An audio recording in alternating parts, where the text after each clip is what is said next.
What's good, YouTube? Crown Jewel from Crown Jewel Boxing, back with a gem. Well, we have Ryan Garcia, who's, for a couple weeks was saying that basically after he pulled out of the Devin Haney fight, that he was going to fight against Floyd Mayweather's fighter, Rolly Romero, and all roads looked like that was going to happen. Rolly suddenly came out and said, basically, the hell with Ryan. I guess he wasn't cool with Ryan's negotiating tactics, and that he was going to fight Pitbull Cruz. Within the last 48 hours, Ryan doubled back and said, listen, I know it's taking a while, but this fight's going to happen. They're finalizing the details for me to fight against Rolly Romero. Well, it didn't go down that way. So just as Ryan Garcia pulled out of negotiations for Devin Haney because he thought he had something better business-wise and maybe an easier fight, street terms, or sweeter lick, well, seems he was bamboozled. In his estimation, he said he was lied to, and he was told that the fight was being finalized, while all the while, a fight between Isaac Pitbull Cruz and Rolly Romero actually was finalized and announced, which kind of makes sense as they're both with the PBC, so it made for probably a much easier fight to make. They don't have to split that promotional pot. I don't think it's as exciting of a fight as Ryan Garcia, or I won't say that. It is as exciting of a fight, the actual fight, but the build-up of the fight as an event, it's not as big of a fight. But it may be a little more winnable for Rolly because he's so much bigger than Isaac Cruz. I don't see Isaac Cruz as a 140-pounder. He's a decent puncher at lightweight. Will that power translate up to 140? I don't know, but we do know Rolly Romero has questionable boxing skills, questionable defense, and a little bit of a suspect chin, as he was knocked out by Gervonta Tank Davis. No shame in that. But the old man, I think his name's Barbosa, dropped him in his last fight, and he was kind of gifted a stoppage win. This could be a coming out party for Pitbull Cruz, although Pitbull Cruz looked absolutely horrible in his last fight too. So this is a battle of two guys coming off horrible performances, fighting each other for a belt. And two guys that may not get a title shot, against, well, Rolly has his title. He wouldn't hold on to the title much longer fighting anybody of substance. And Pitbull, I don't think, after that last performance, would get a title shot against anyone else. So, again, the only thing that makes this fight intriguing is that either man could possibly win the fight. Rolly always has a puncher's chance. Pitbull seems to have an iron chin, but Rolly is a lot bigger than him. So I don't know how this works out because, like I said, 6 months ago, I would have said Pitbull gets inside and destroys Rolly with short shots, goes down to his body, ends up clipping him with a left hook upstairs at the end of the night. But after watching Pitbull not be a Pitbull in his last fight, in which he fought a fighter that didn't even look like a professional fighter, that took him the distance, and in my opinion, I think should have got the decision, but I knew he wouldn't get the decision because there was just too much money to be made, not for Pitbull Cruz, but off Pitbull Cruz because of the star power that he generated by giving Tank a good fight.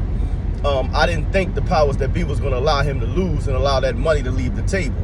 So I actually think, that's probably the only reason why he was gifted a decision in his last fight. So to me, they're both coming off of gifted victories because neither one of them deserved the victories they got in their last fight.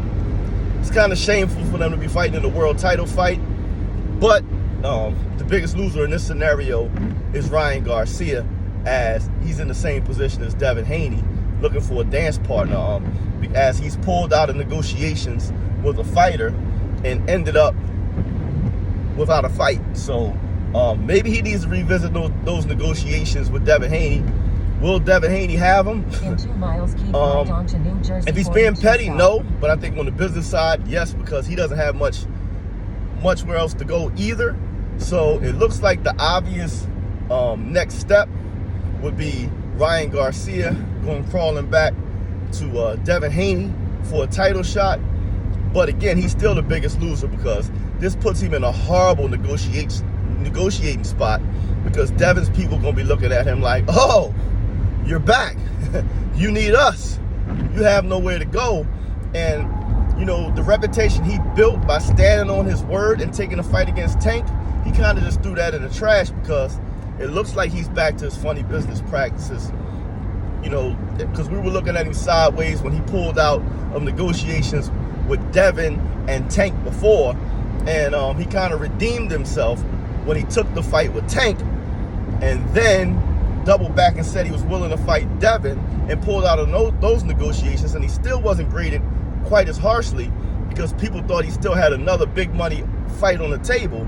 And when that fell apart, he's kind of looking like a little bit of a joke again out here. So, you know, he definitely did himself a disservice on the business side, as, you know, I thought, you know, it was a discussion on who was the A side in that fight with him and Devin when the initial talks began not long ago, because Ryan was coming off that huge pay-per-view event with Tank, and because Devin and his team at that time weren't ready to say that, you know, Tank was the reason for those record-breaking numbers, you'd have to give Ryan some credit. And in giving Ryan some credit, you would have to say he's the A side over Devin, who's never been a part of an event like that.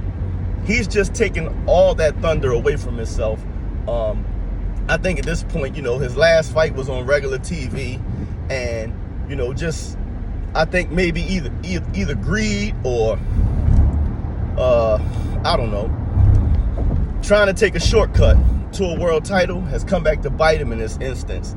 And like I said, the only logical thing for him to do at this point is to revisit his negotiations with Devin, but he's going back a wounded warrior, and he has a lot less ground than he would have had at first. So if I'm Ryan Garcia's people's Oscar De La Hoya, I'm making a call to Bill Haney, and I'm saying, listen, what can you guys offer us? And you basically got to take what they give you, because you're in a horrible position right now, because I just see nowhere else for you to go. It's not like he has a title that a lot of people are clamoring for, an opportunity to fight for, which he could use as leverage. He has a knockout loss to Tank, which, you know, was a part of a big event. He has a decent win in his last fight, but again, his business practices and pulling out of the Devin negotiations, I think, kind of reminded people and also validated what some people thought. Like, you know, me personally, I was giving him credit, saying, listen, he may have turned the page. You know, he looks like he's going to stand on his word at this point, and we got to view him as a businessman a little more respectfully. But in pulling out of Devin's negotiations and not having anything solid, in which I thought he did, and now it's proven that he doesn't, I mean, he's back to square one. So Golden Boy Ryan, go crawling back to Devin, and hope he takes you back. Other than that, I don't know where you go, but more free TV fights with not much long-term career implications, not much room for upward mobility or advancement. But I mean, I guess it's karma. You know, you pull out of negotiations in a fight with somebody who's dependent on an event in which you guys are both going to make a career purse, and you thought you had a sweeter deal, and now you don't.